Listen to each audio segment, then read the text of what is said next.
London, July 17th, 1908. White City Stadium. The Olympics are in full swing. On the track, runners are breaking records. In the field, athletes are throwing javelins and shot puts. But in one corner of the stadium, something different is happening. Two teams of 8 men face each other across a thick rope. On one side, the Liverpool police, big men in heavy boots. On the other side, the United States team, track and field athletes repurposed for this event. The whistle blows, both teams pull, the rope goes taut, and within seconds the Liverpool police have dragged the Americans 6 feet across the line. It's over almost instantly. The Americans immediately protest. They point at the Liverpool team's boots, heavy metal-rimmed police boots with what look like cleats. Illegal footwear, they claim. This isn't fair. The officials investigate. They rule the boots are standard police issue, not illegal, not modified. The protest is dismissed. The Americans withdraw from the competition entirely. Welcome to Olympic tug-of-war, a sport that appeared at 5 summer games between 1900 and 1920, sparked multiple international controversies, and then disappeared from the Olympics forever. This is the story of how a schoolyard game became an Olympic event, why it caused diplomatic incidents, and why it vanished after just 20 years. Step 1. The ancient game goes modern, 1900. The story begins in Paris, 1900, the second modern Olympic Games. The organizers are trying to expand beyond the basic track and field events of the first Games in Athens. Tug-of-war makes the cut. It's not a random choice. Tug-of-war has ancient credentials. It was part of the ancient Olympics, first being held in 500 BC. It's a test of strength, teamwork, and strategy. Perfect for the Olympics. The 1900 Paris Games feature just one tug-of-war match. 2 teams compete, a French team from the Racing Club de France, and a mixed Scandinavian team of 3 Danish and 3 Swedish athletes. But there's a problem. The United States has entered a team too. 6 American athletes, including hammer throwers and other track and field competitors, are scheduled to compete. Then, disaster strikes. The Americans discover the tug-of-war is scheduled at the same time as the hammer throw, in which 3 of their team members are competing. They have to choose. They choose the hammer throw and withdraw from tug-of-war. The mixed Scandinavian team defeats the French team 2-0 in a best-of-3 contest to win the first Olympic tug-of-war gold medal. One of the Scandinavian team members is Edgar Eby, a Danish journalist covering the Games, who was recruited to replace an ill team member. He goes from reporting on the Olympics to winning an Olympic gold medal in a single afternoon. Tug-of-war is officially an Olympic sport, and it's about to get much more complicated.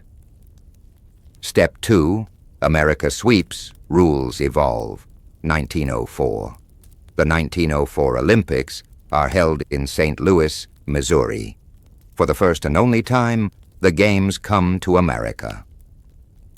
Tug-of-war returns, but the format has changed. Teams now consist of just 5 or 6 competitors, down from the 8 that will become standard later. And here's the crucial detail. Countries can enter multiple teams in the competition, making it possible for one country to earn multiple medals. America takes full advantage. The United States enters multiple club teams, and in a clean sweep, the United States wins all 3 medals: gold, silver, and bronze. It's an impressive achievement. Or is it? Later research reveals a problem. The 1904 gold medal-winning American squad was ostensibly representing the Milwaukee Athletic Club. But further research established that the team was actually composed of ringers recruited from Chicago. The medals stand, but the precedent is set. Tug of war is going to be controversial. The rules continue evolving. The basic objective is simple. 2 teams grab either side of a rope, and 2 lines are drawn in the middle of the field, 6 feet away from each team. The 2 sides battle to pull the opposing team 6 feet over the line closest to their side, or to make the other team fall over.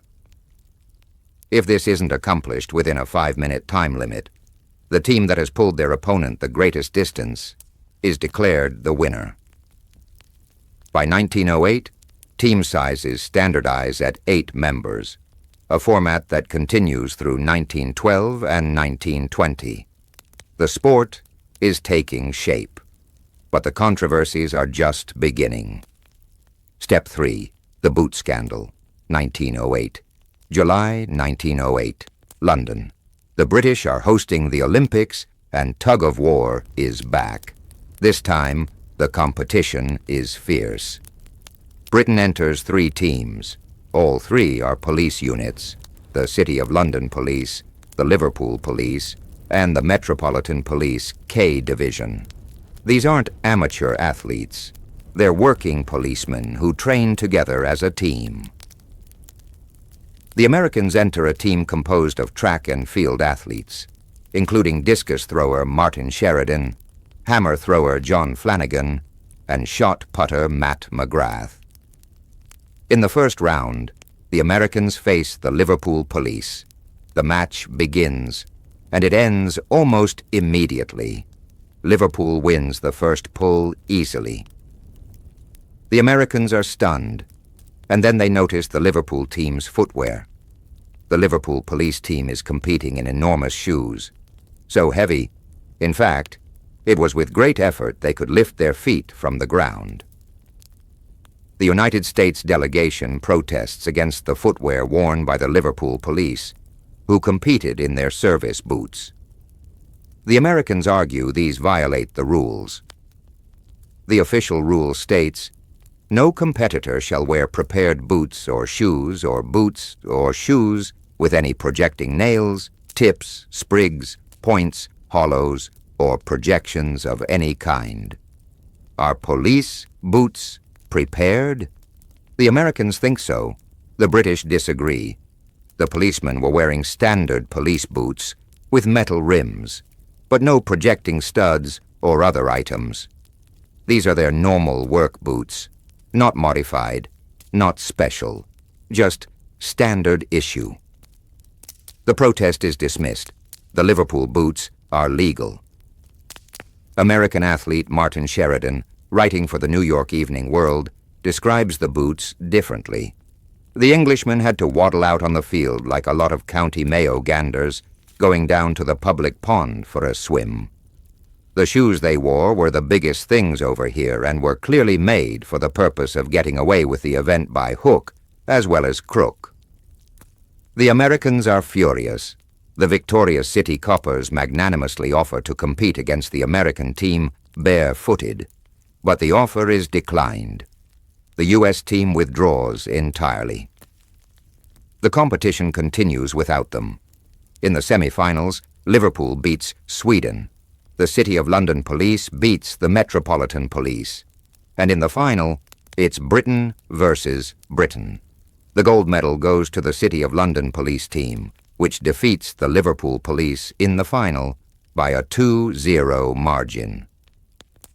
In 1908, the podium is occupied by 3 British teams, complete British domination, and the Americans go home angry. Step 4, Sweden's victory and Britain's disqualification, 1912. Stockholm, 1912. The Olympics return to Scandinavia, and tug of war is again on the program. A number of countries withdraw from the tug of war event at this Olympics, leaving Great Britain and Sweden to fight it out for the gold medal. Britain is represented again by the City of London Police, the same unit that won gold in 1908. They're the defending champions. They're confident. The final begins, and immediately there's trouble. The British team loses the first pull of the final to Sweden and is then disqualified for continually sitting down. Sitting during a pull is illegal. You have to remain standing, or at least crouching. The British team, exhausted and struggling, sits. They're disqualified. Sweden wins gold. Britain takes silver. It's an upset, and it's controversial. The British feel hard done by. But the rules are clear. 3 of the City of London police officers, John Shepherd, Fred Humphreys, and Edwin Mills, have now competed in 2 Olympics. They won gold in 1908 and silver in 1912. They'll get one more chance. Step 5. Britain's Redemption, 1920. Antwerp, Belgium, August 1920. The first Olympics after World War I. The world is recovering from devastating conflict, and the Olympics are a symbol of peace and renewal. Tug-of-war returns for what will be its final Olympic appearance. 5 nations participate: Belgium, Great Britain, Italy, the Netherlands, and the United States. Once again, Britain is represented by the City of London Police, and 3 City of London police officers compete in their 3rd Olympic Games: John Shepherd, Fred Humphreys, and Edwin Mills. This time, Britain dominates.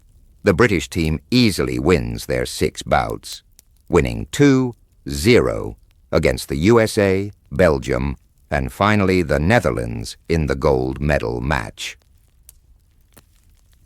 Fred Humphreys becomes the oldest man to win gold in the Olympic tug-of-war event at the age of 42. The silver medal goes to the Netherlands, with Belgium taking the bronze by beating the USA.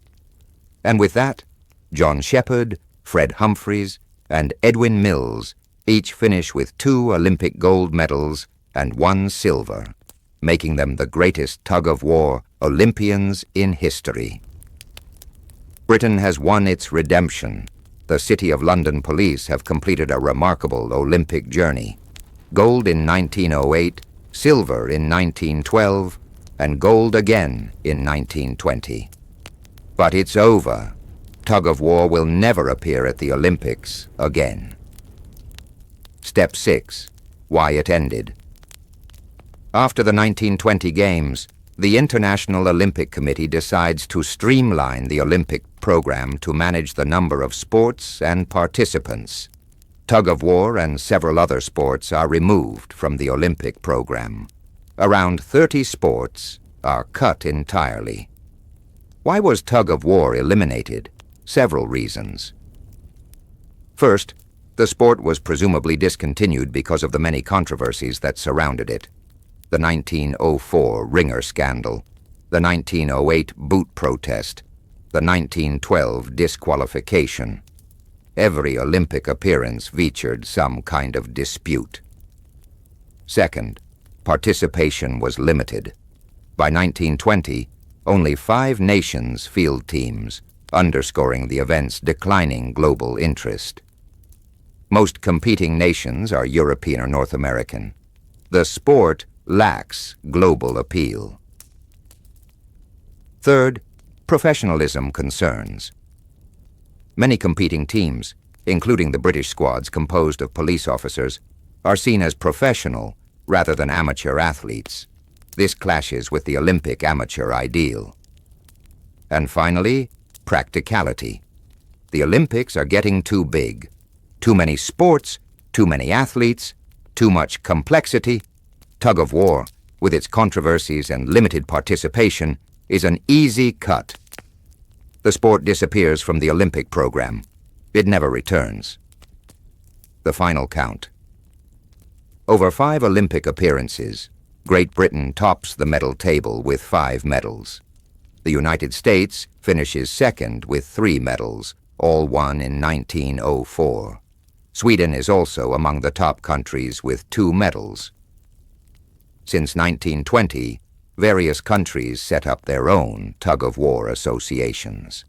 The Tug-of-War International Federation, TWIF, was established in 1960. The sport continues at international competitions and the World Games. Tug-of-war is a recognized sport by the International Olympic Committee, IOC, and TWIF is currently focusing time and effort in getting the sport reinstated into the Olympic program. But for now, tug-of-war remains Olympic history, a footnote, a sport that had its moment and then disappeared. What it means. Tug-of-war's Olympic journey reveals something important about the early games. They were experimental, messy, open to trying things that seem absurd now. Tug-of-war was never supposed to be permanent. Neither were many sports from that era. The Olympics were figuring themselves out, testing what worked and what didn't. Tug-of-war didn't work. Too controversial, too limited, too many protests about boots and sitting and rules. But for 20 years, it was there. Police officers became Olympic champions. Journalists won gold medals. International incidents erupted over footwear. It was glorious chaos, and then it was over. Next time you play tug-of-war at a picnic or field day, remember, this used to be an Olympic sport. People won medals, nations competed, controversies raged. For 5 Olympic Games, from 1900 to 1920, tug-of-war was legitimate. And then, the IOC pulled the plug. Literally,